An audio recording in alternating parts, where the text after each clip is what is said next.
Okay. It's 7 o'clock. I hope everybody that got a headshot wanted a headshot. If you did not, you might still be able to sneak in there and do that. But welcome everybody to our workshop today, creating a business website that brings in customers. This workshop is sponsored by Southwest Missouri SCORE and the Springfield Free County Library.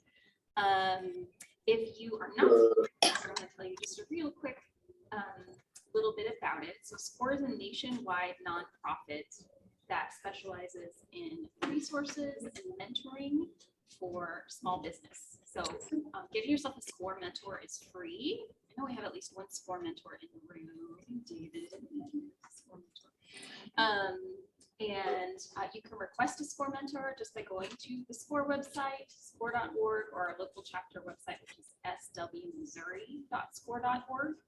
And then our chapter will assign you to a mentor that best fits your needs, so you can get a little help with whatever stage you're at in your business. SCORE helps business owners from idea to exit. The other things that we do are workshops, just like the one you're in today. Here in Southwest Missouri, we typically do 2 virtual and 1 hybrid workshop per month. So we also have a virtual audience over here with us today. But you can also access SCORE workshops nationwide. So if you go on that SCORE website again at score.org, there's probably a workshop coming up on whatever business topic you're wondering about. And there are also on-demand courses and recorded courses there. So definitely check out the website if you haven't been there. And then the other thing that SCORE does is resources. So in addition to workshops, on-demand courses, there are a lot of templates and lots of different things on the SCORE website. So if you're working on building a business plan or a marketing plan or financial projections, there are going to be resources on that website for you. So that's my SCORE spiel. Are you ready for my library spiel? So I happen to be the workshop chair for SCORE Southwest Missouri. I don't think I said my name. If I haven't met you, my name is Katie Pattison. I manage this branch here, the Schweitzer Brentwood branch, and also volunteer for SCORE as the workshop chair. So the library also has a number of resources for business. If you didn't grab one of those Business Connect brochures on your way in, that will help remind you what I'm about to tell you about what we have, which is workshops, what we're doing today. The really cool thing we started doing called Made Here, where we're visiting local businesses, kind of see what they do and hearing their story, like how they got to where they are. Our next one is with Culture Flock. Some of you have probably been to Culture Flock. I want to say that is July 5th, 6th, July 5th, July 6th. I think it's the 6th. It's Thursday, whatever that week is. So we'll meet over there at Culture Flock, kind of tour their business and learn a little bit about their story. So that's one of the cool business programs we do. And then we have some very cool resources that you can use for free with your library card that would cost you literally hundreds of dollars to get otherwise. So we have some databases. One is called Reference Solutions. If you're doing consumer research, if you're doing business research, like on other businesses, you can use that. We have a brand new database called Demographics Now. Any kind of demographics information you could want, you know, specialized for whatever geographic region you want, down to eat or you want it over here. We just got it. I think it's up on the website just as of Friday. So. And then some other things, market research tools and stuff like that. And of course, Makerspace, we sell those. So love to help you. Our specialty is knowing, you know, our own resources, obviously, but what other resources, business resources are out in our community. So if we don't have what you need at the library, we can refer you to the organization that can help you in our community. So that's my little spiel about the library. And I'm going to go ahead and introduce our presenter, Johanna. Thank you, Johanna, for being here today.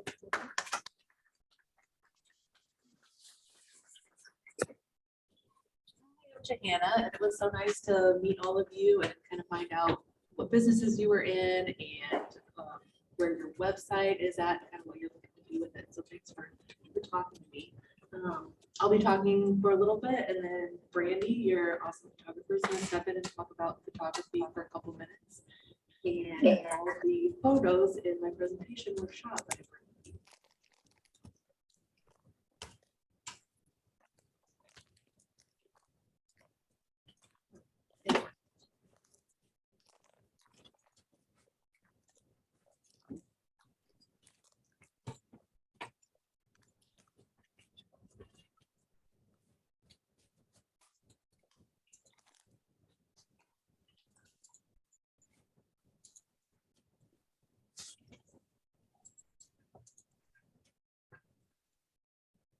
Sorry.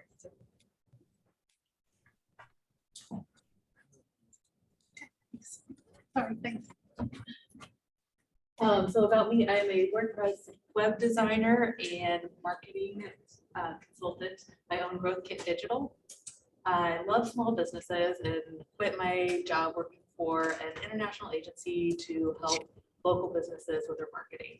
I really believe that it gives us power over our lives, and it's just having a business gives you control, and I like giving that to people. I also am also a project enthusiast. I love just working on stuff, you know, give me a goal, give me a problem, and I want to complete it. So the first thing that you want to think about when thinking about your website is, what is your business model? You really have to start there before you can start anywhere else. How do you attract your clients and your customers? How do they get to you? And what are their first steps that they take when they buy from you? And you want to think about both these things while you're thinking about how you want your website to go. And I have a couple of rules. I use these in my life, in my business. The first one is know your objective. Sometimes we really get in the weeds, you know, just thinking about every little tangent. And if you can think back, what's your objective? What did I want to get from this, you know, party that I'm throwing, or this marketing effort, this newsletter? Like, what do I really want? And that will guide you on your decisions. And especially with websites and in life, if you want somebody to take action, make it as easy as possible. Don't make them jump through a bunch of hoops.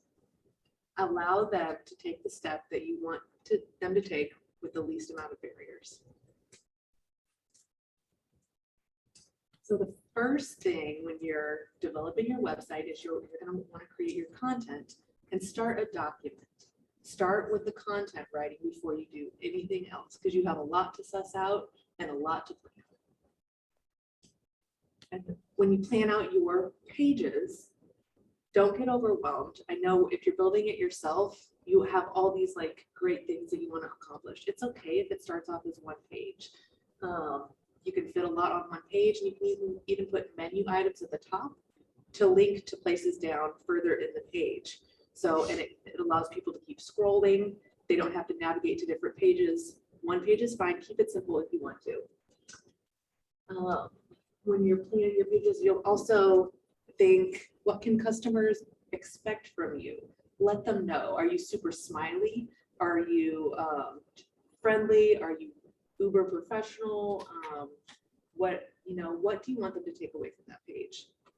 And you can always add on later. It's okay to start small.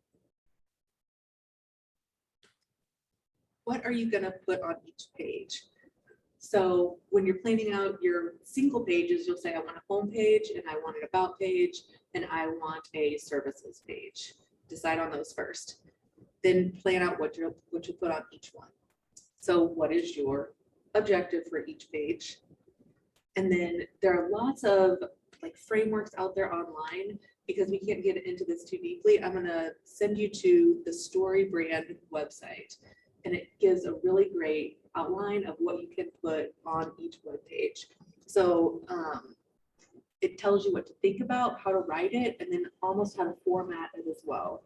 So if you just Google the StoryBrand website wireframe tool, it'll walk you through everything and give you a framework for what to write.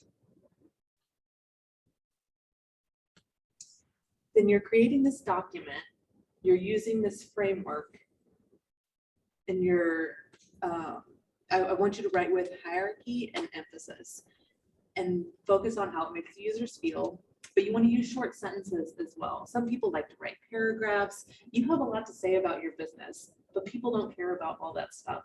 They care about what they need to know to do business with you. So if you can get input from people, or, it can take hours and hours to write the content from your website. Don't feel bad if it takes a really long time. But it's almost like poetry, you're trying to stuff a bunch of meaning into a small amount of words. When you're writing this content, include the locations and the keywords if you can. And keywords and SEO are another huge thing.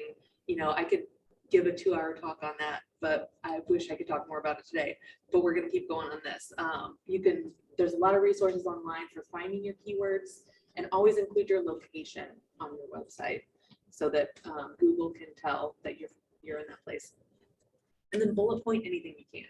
You don't necessarily need to bullet point it on the website, but when you're writing this document, you're saying separate thought, separate thought, separate thought, instead of a huge long wall of text. For the branding, you're going to want to choose fonts. Don't use more than 2 fonts on your website. Lots of people like to get super creative and like mix stuff up. If you do a fancy one, do one for the titles and then a really simple one for the text, because people are going to want to be able to read it. And you can use different variations of the same font. Like, so throughout your website, if you do want to change up the look of the fonts, you can use one bold, one italic, one, you can even do different weights of the same font, and it'll allow things to look a little bit different, and you can switch it up. I really love Canva. It's a free website, and you can edit your images. You can even, like, I've planned out entire websites in Canva before creating them.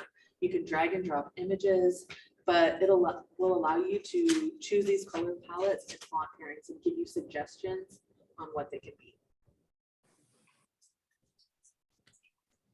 When you're choosing your colors, you'll want to choose 2 or even 1. You can totally choose 1 color. Do the main colors and then create variations of those colors. Instead of choosing like 5 totally different colors, even if they look really nice together, it's going to be really chaotic on your web page. So like the 2 middle colors would be my main colors, and then this is just a really light version of that one, and that's a really dark version of that one. So you can have a lot of contrast from one end to the other end. And don't use black or white. It's really easy to set your background to white or your text to black, but it will like almost wash it out. Everything looks super stark if you're just using white and black in your color.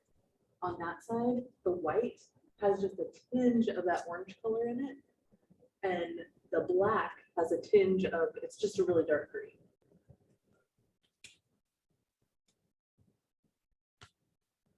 Okay, so you've written your content.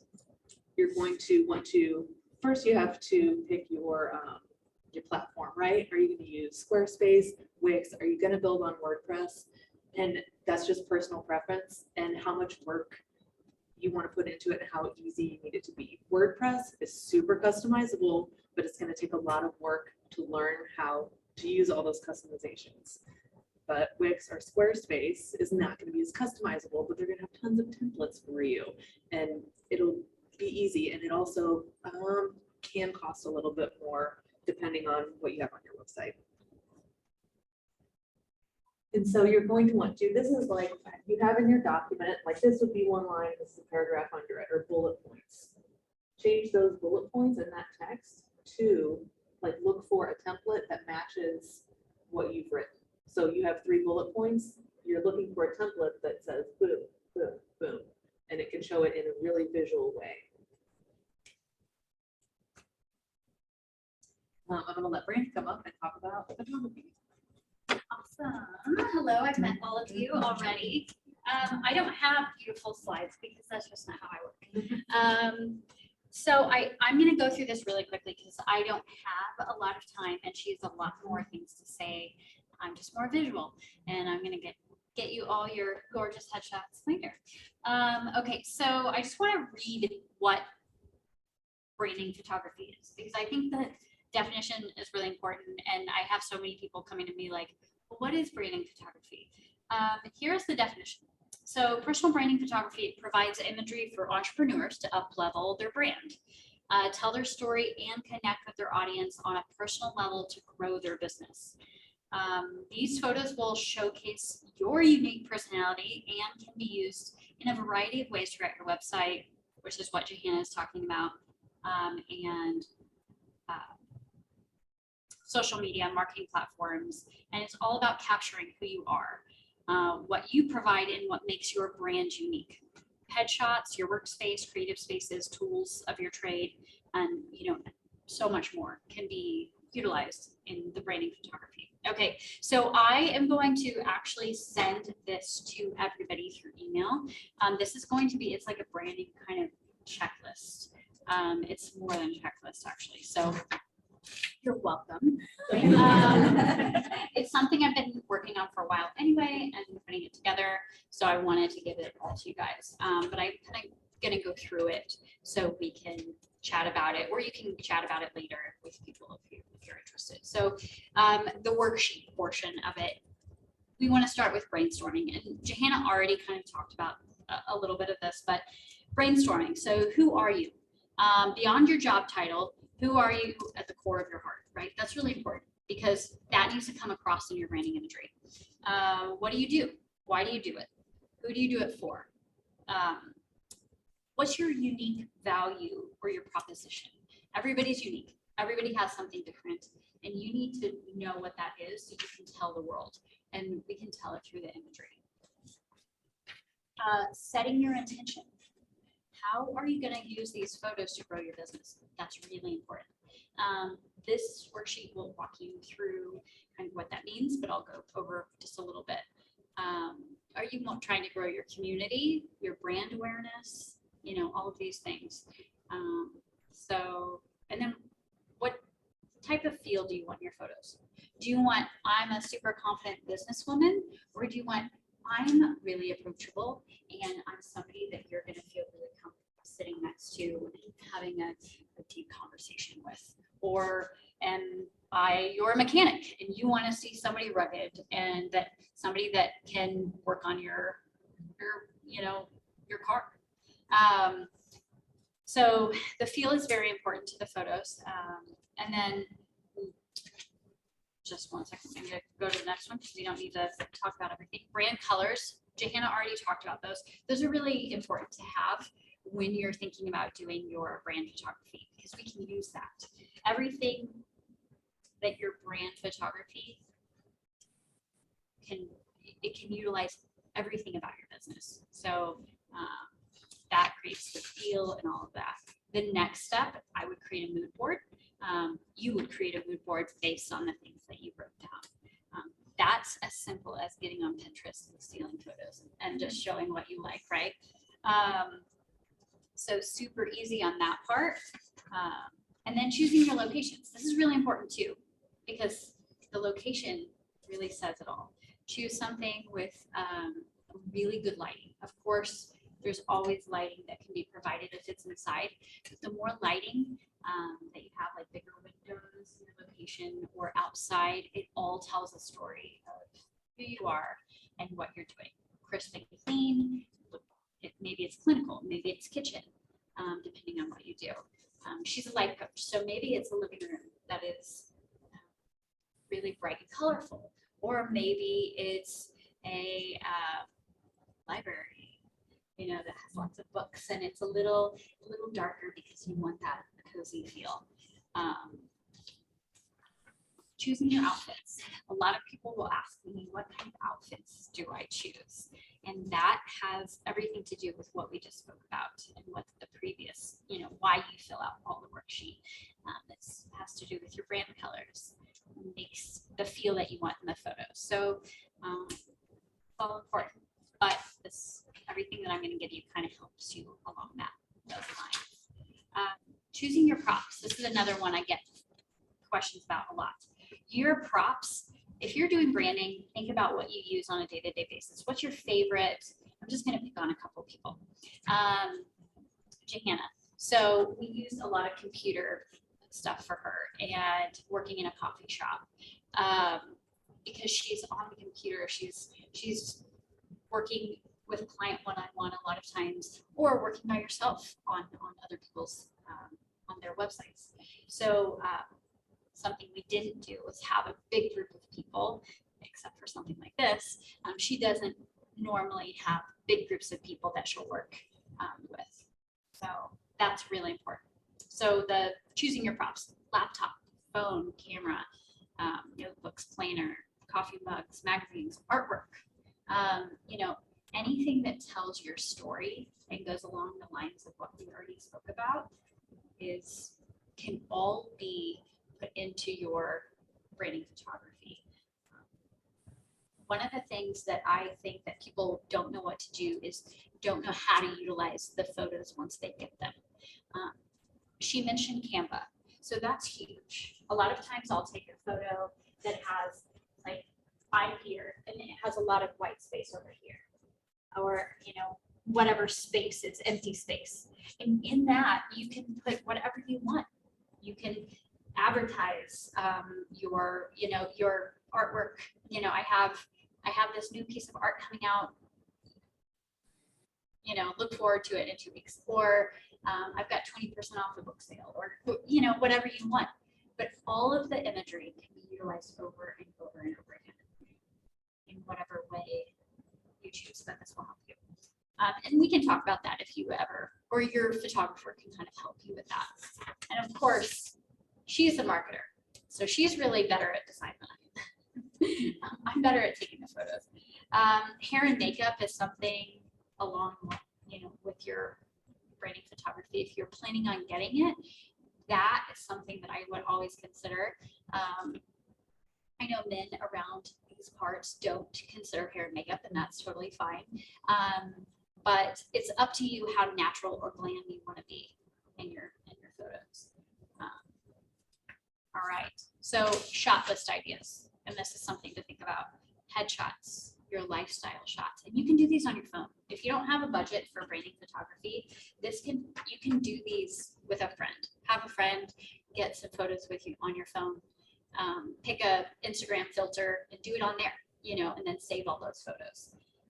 You've got half the work done right there on editing. So headshots, lifestyle photos, like you around your home or with another person hanging out. Inspiration photos. So grab photos that inspire you and then recreate them with yourself, like reading a book or doing an action that is gonna, like esthetician, something that might inspire her, that she would use to inspire her audience, is taking care of your skin. Just a simple, photo of like glowing skin, aftermath of the products that she does.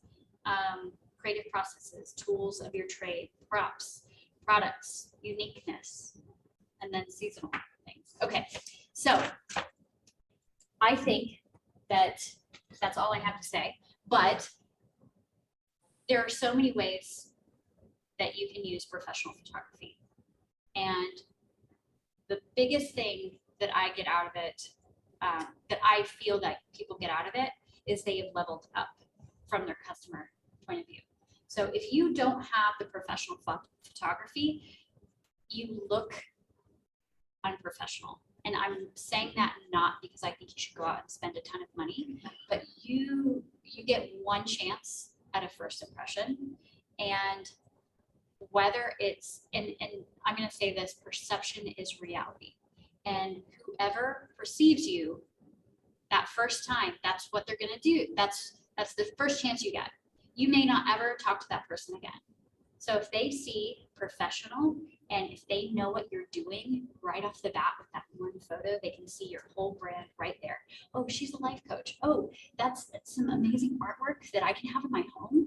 Oh, I can have this amazingly designed or amazing designed wedding. And I see that in one photo and it looks super professional. That's your advertising dollars right there. I mean, besides, not to take away from website, that's really important art, but you don't have to have a ton of words when your pictures tell the story. Anyway, guys, you're awesome. I'm really good in front of the camera, maybe not talking. But I mean, you can utilize one photo over and over and over again. As long as it's professional and tells a story from your art. Thank you, guys. I'll let you.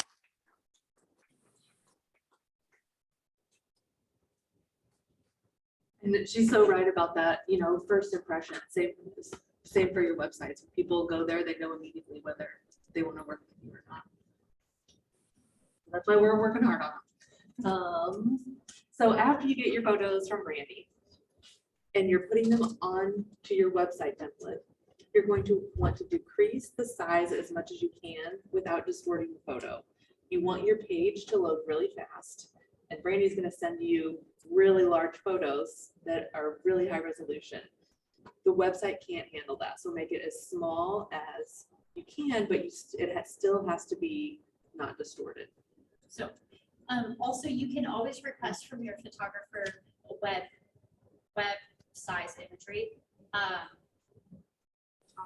Yeah, and you can download it at that, like how most photographers deliver them. So, but make sure you make that a request as well. You'll also want to name your images before you upload them with keywords. And so also your location. So do your keyword research, you'll have your list, put them in your image names. Because Google will look at that and it'll be used for your SEO. You can make photos look stylized by using Canva and then uploading a Canva image. So lots of templates are really pretty plain. If you can go in and do something consistent with your images throughout your website, it'll take it from, looking plain, which is great if you do the right things on the side with it, but some templates don't have the space for that. So you can just kind of experiment with things in Canva. Don't be afraid to import the entire picture with the, stylizing onto the website. We're going to talk about design and features. So the menu bar. Think about rule number 2. How are you going to make things easy for people when you want them to take action? What details are people looking for? And what action do you want to take them to take immediately? Do you want them to call you or, fill out a contact form? Put those links right in your menu bar. And then when you're thinking about your actual menu as well and different pages on your website, where are they going to want to go the most, or how can you create a hierarchy so that people can find if you have a ton of content? And then again, thinking about your business model, what action? Certain businesses aren't going to want a phone call. They're going to want an email. Some are going to want you to fill out a form. Whatever your business model is, how you're intaking those leads is how you should design your website. And so these are just a couple different options. So the top website, my website, I don't talk to people on the phone a lot because I work at night a lot. So I created a form to have people call me or set up a video call. And so nobody's calling me out of the blue and I'm kind of like stumbling over my words. Like, make it work for your life. The Jones Advocacy Group they want you to fill out the contact form. So that's up there. And the other menu items are the other important things that they've determined that their customers want to see. Same, the Grassroots store, it has their hours up there on the top because that's one thing people are there looking for. Some features. So whether you're using WordPress or Squarespace or Wix or Weebly or GoDaddy website builder, you're going to have different features and options to put on your website. And I'm kind of going to go through why you would or wouldn't want certain features. Put your map and address on there. Google likes this, your customers like it.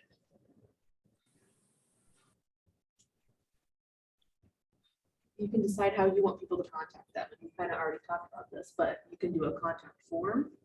You can have people schedule a time. You can do a chat. Maybe your customers need to find out an answer very quickly so that they can make an order very quickly. Then chat's a great option if you are able to monitor that chat. I don't recommend putting your email address on your website unless you feel like you really, really need to. Because I guess spammers come in and they scrape the information off your website and you put on a bunch of lists. And so you're getting a bunch of spam emails. If you can, use a contact form. If you really think it's important for your customers to be able to email you that way, that's okay, put it on there, but just a tip. You can put a blog on your website. And I feel like a lot of people have maybe bad connotations when it comes to blogs. It's not just like stream of consciousness writing. They have a purpose. It's basically just a feed of content that you can consistently update. You're going to have your regular pages that don't really change that much with maybe your services on them. And the blog is the information that is continuously coming through. You know, maybe you're writing about an event, or, you know, maybe it's a list for customers or a resource for customers. You can use it for SEO. Just think about different things that your customers are looking for and put it on the blog. You can also use it for, you know, after customer care. Maybe like I have a client who sells plants and they have a plant care blog. So they put the link to that plant care blog on all their like materials so people can go home and look up how to put these plants in the ground. Think about how anyone is wanting to interact with you and put that information there so that you don't have to talk to them on the phone, or that you're providing amazing customer service. A lot of people, if you're really heavily on social and there's a service called like Linktree, or if you have a link in your Instagram bio, and some of you may not have any idea what I'm talking about, that's okay, I'll make this quick. But some people pay to have like links on their Instagram. You can make this on your website as well. Just create a page and put buttons on it to the things that places you want it to go, instead of paying for that extra service. So landing pages are pages that are focused on one goal and tailored for one target market group. So if you are going to run ads, the more specific your ads, the better. So even if you may serve like 5 different markets, if you can focus on one of those markets, like teachers, for example, or people who have an anniversary coming up or something, you'll have an ad targeted to that audience, and then you'll have your landing page targeted to that specific audience, because you can speak to them very specifically and they'll be more attracted to you because you're speaking directly to them as opposed to your entire audience. So that's what a landing page is for. And when doing this, remember rules 1 and 2. What's your objective? You want them to schedule a call, and how can you make them take action? So lots of people like a newsletter sign up on their website. And I almost discourage this. It's kind of taking up space on your website if you do want them to do something else, unless you already have a huge audience and lots of people coming to your website who are just amped about your brand. You know, some businesses I've worked with don't have a problem. People just give them their email address. Otherwise, I'd recommend connecting with them in some other way, adding value, or sending a lead magnet, and let them know that they'll be receiving your emails. If you're using WordPress or basically any builder, they're now allowing you to put in your SEO snippets. And that's basically when a visitor Googles you, it's what comes up on Google. So it'll have like the title of the page and a little example of what's on your website right underneath it. Instead of taking that from a random spot on your page, you can tell Google, I want you to say this. You could put keywords in there, you can put your location in there, and you can make it really clickable. Once you publish your website, you're going to want to get links. Put it on your social profiles, get in lists if you can, and your Google business profile is super, super important.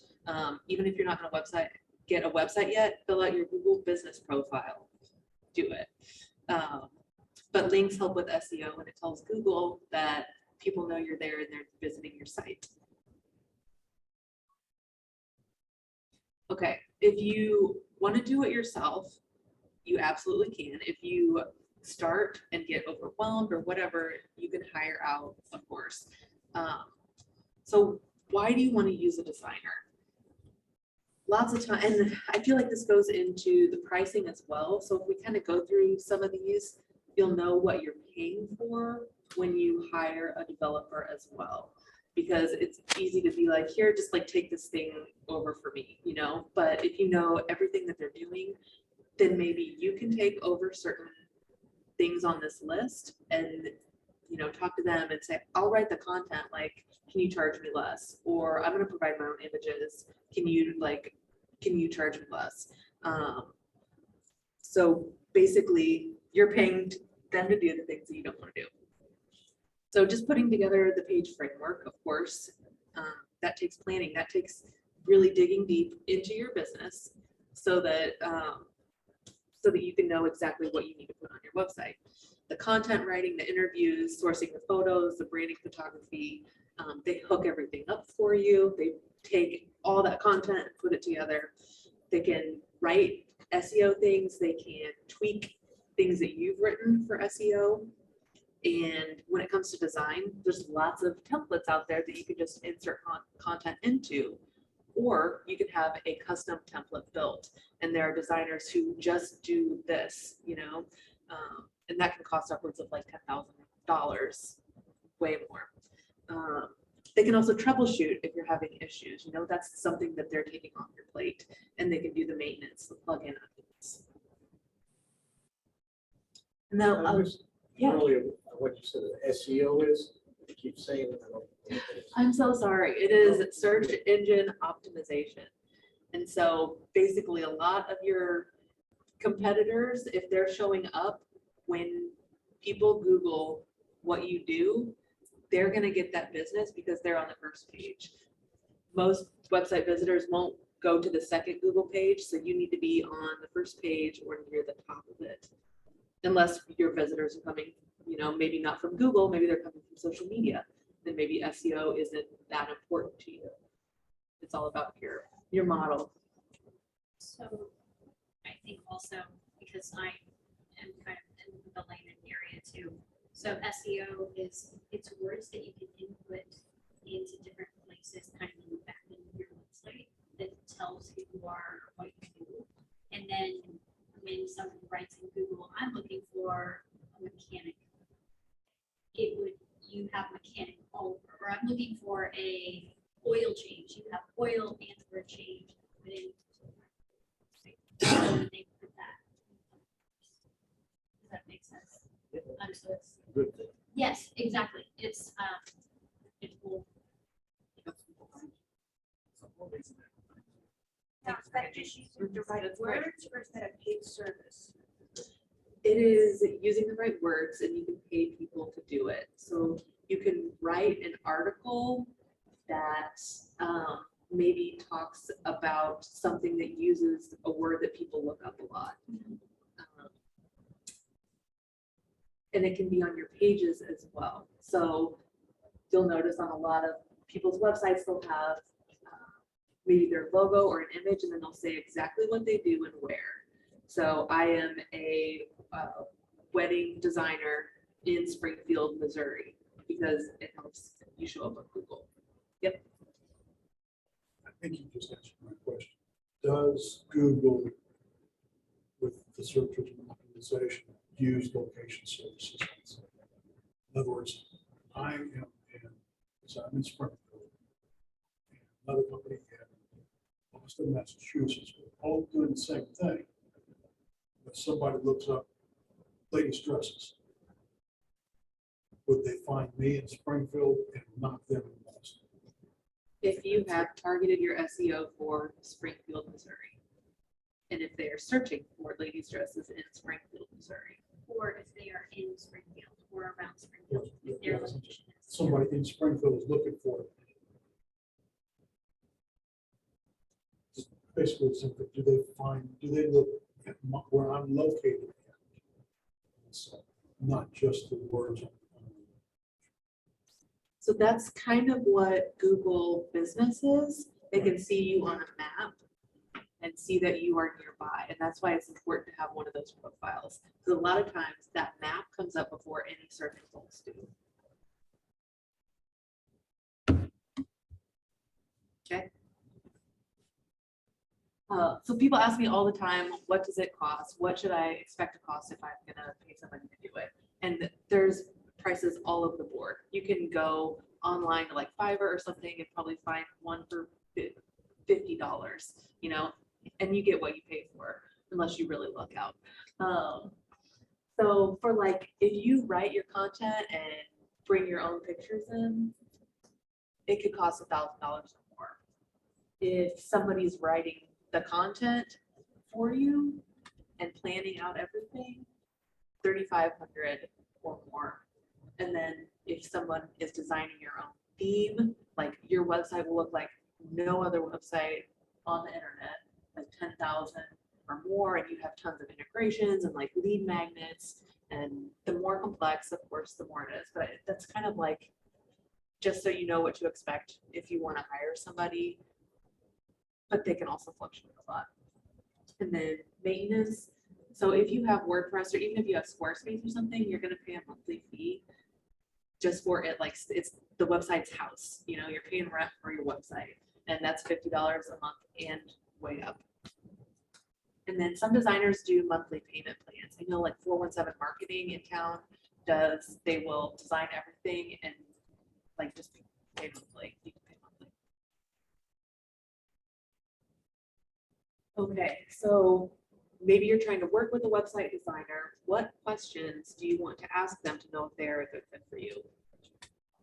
So when you're looking at their portfolio, a lot of people say, oh, I really like the website they did for this one or that person. And they can design any kind of website in any style. They were designing that website for that customer's target market. And because that customer liked it, you know, the customer is going to definitely have some preferences that come out. But just pay attention. Does everything like look good on it? Does everything work on that website? Because they'll design it to your specifications. What content are you going to need to provide to that website developer? You know, how much are they actually going to be doing? And how much, like, are they going to interview you? Are you going to have to write your whole about me page? What are they going to be doing? Do they provide maintenance, or are they just going to hand the keys over to you at the end? And how much is that maintenance going to cost? And your domain. So some people, some designers make you like buy your own domain and then provide it to them. Some will do everything for you, like it's all inclusive. Like, and if you're uncomfortable working with the domain, just make sure that that person is going to do everything on the back end for you. What is the site security like? You know, what precautions are in place? What happens if somebody hacks my site tomorrow? Like, how fast can you get it back up? Are you taking like backup snapshots of the site so that, you know, it can just come back online? And how to handle spam from like a contact form? And how many revisions do you get? The last thing you want to do is get through a website build and hate the entire thing and not have any revisions or like be able to tell them that you want to change something. Normally, they'll provide you the website that they've designed and you get to say maybe 1 or 2 times, like, I don't like these things. I like these things. Let's change this. And then they'll fix it for you. So, and that's a revision. So just ask how many you get, how many opportunities and like what it encompasses. Can you change the design if you want? Or are you just like swapping out typos? What's typical? I do 2 revisions. And so that gives them, like, if they hate the theme or something for some reason, we can switch that out in the first one and then really refine it in the second round of revisions. And then if you're still unhappy with it, they should be able to work with you and you can pay more money to do more.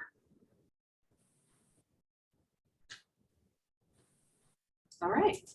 Any questions for Brandy or I?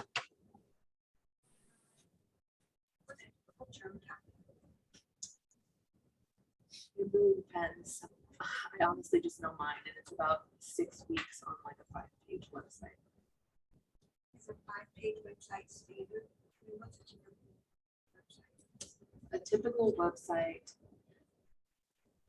I chose 5 pages because you can kind of fit a wide variety of things in there. You know, like an about me page, maybe how your processes work and what it's like working with you, a couple different services, and like a contact page and your home page.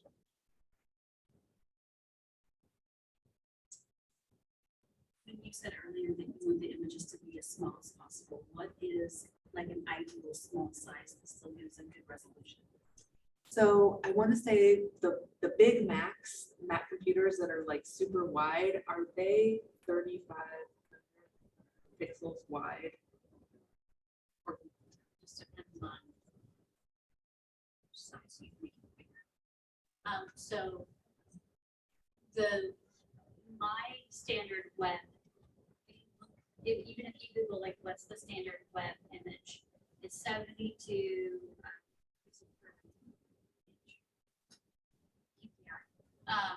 so it's just the resolution that it is. But I think that most websites go down to what is it like?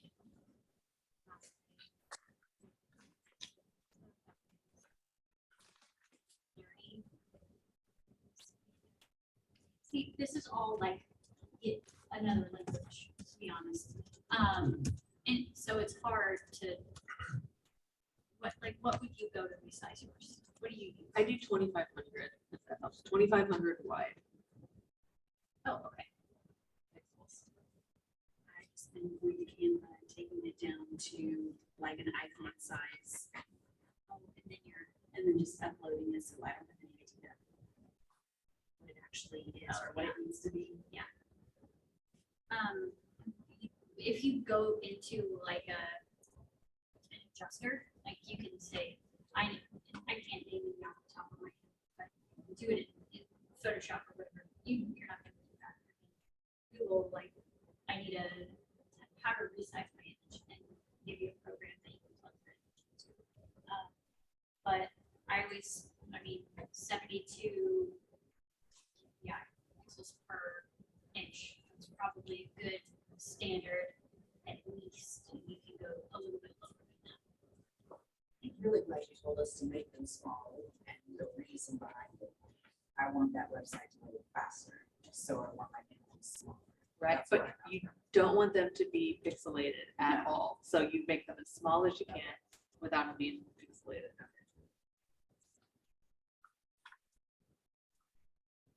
Especially with problems, because you got so many on the page.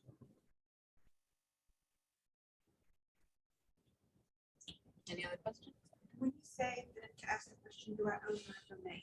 Is that saying, excuse my ignorance here, but is that saying, do I own this website or you own it? And what do you mean by do I own my domain? And that's a good question too. Some people will give you back-end access to your website, but what a domain is it's the library.com. That is your domain. bgstudiosphotography.com is your domain. You have to buy that, and then you buy the hosting as well. So you need a place for it to live, and you need an address for it. And the domain should be like $12 a month, unless you're really like going wild. And hosting can, if you're not paying a developer, can be like $12 a month. But they all go up. It's good to know. No, when I say like 12, that is super, that's like if you're buying your own and doing everything yourself. Okay. Well, some of those. Oh, Something like that. Somebody got hit with not too long back. I was talking to somebody. They were looking at the domain name, Mary's Limits, and Mary's Little Maps. They're calling that a premium.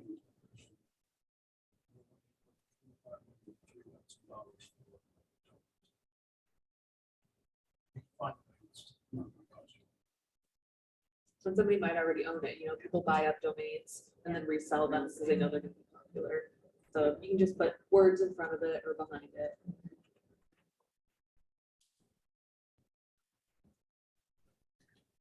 Would you recommend that someone go to search to make sure that that's a free name or available?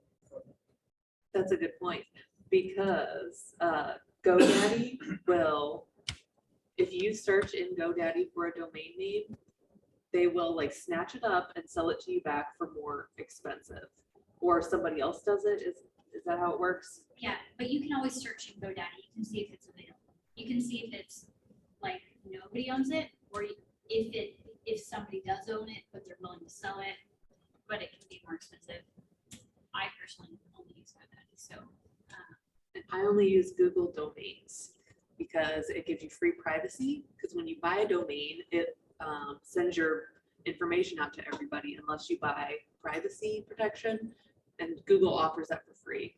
And you can also like share the information with somebody else really easily without like passing it over to them and giving them ownership.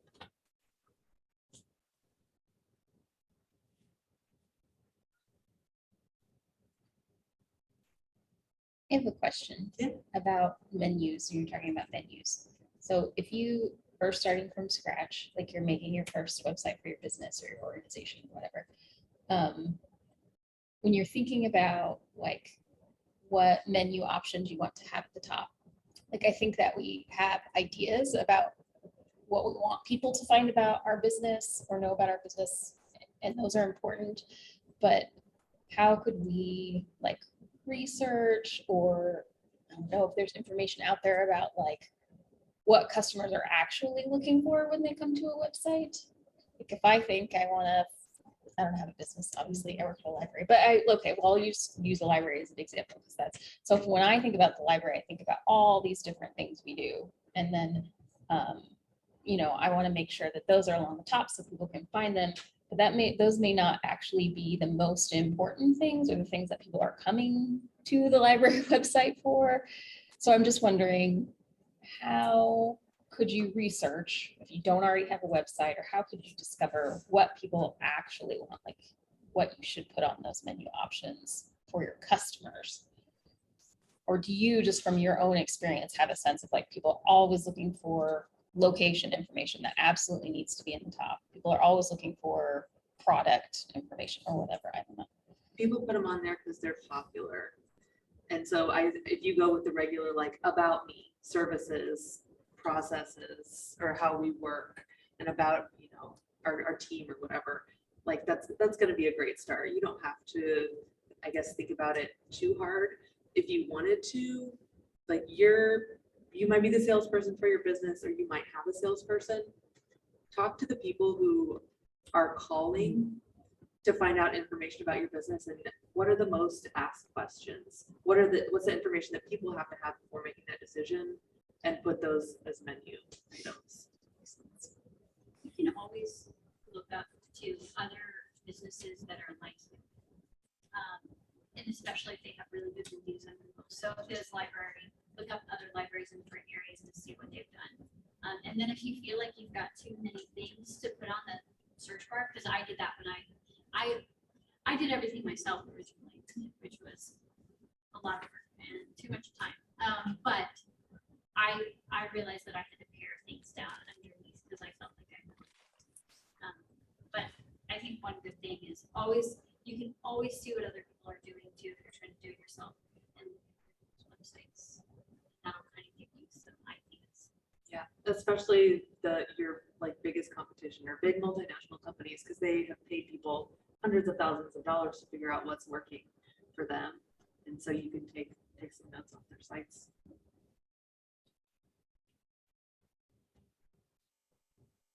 Good to go?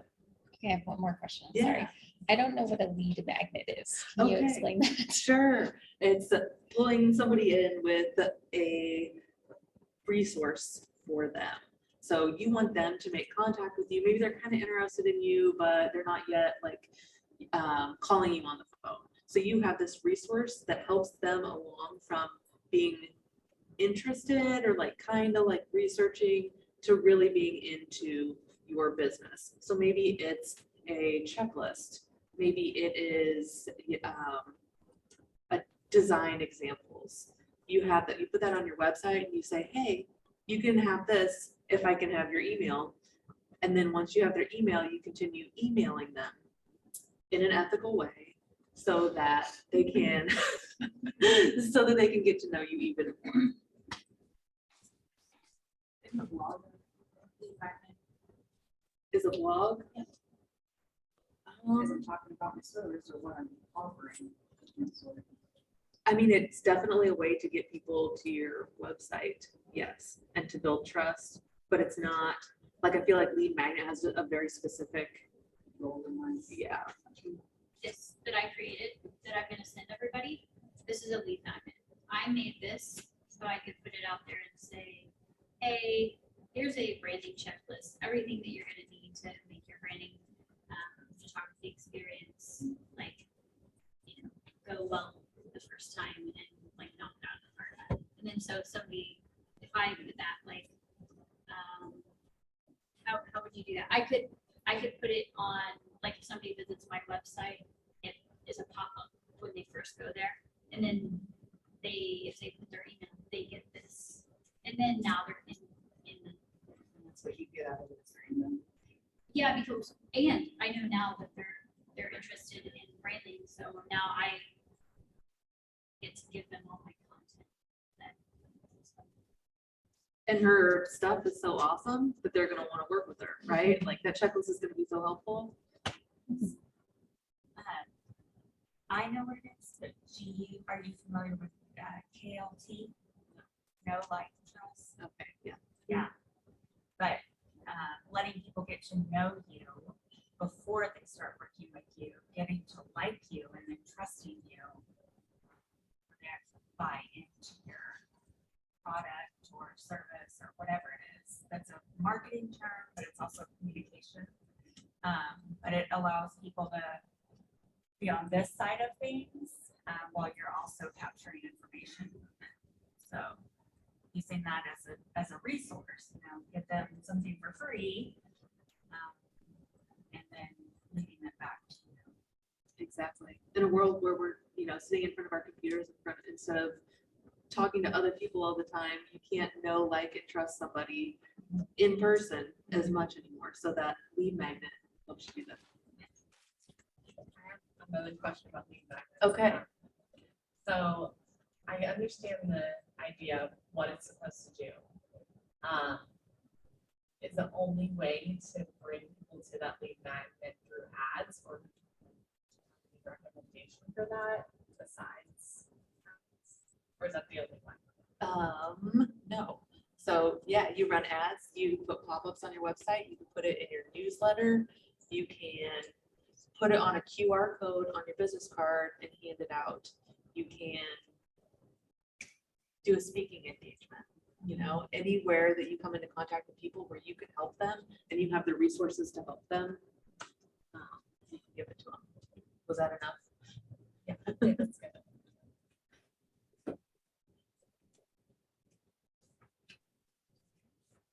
All right. Thank you guys so much for coming. I appreciate your time and good luck on your website.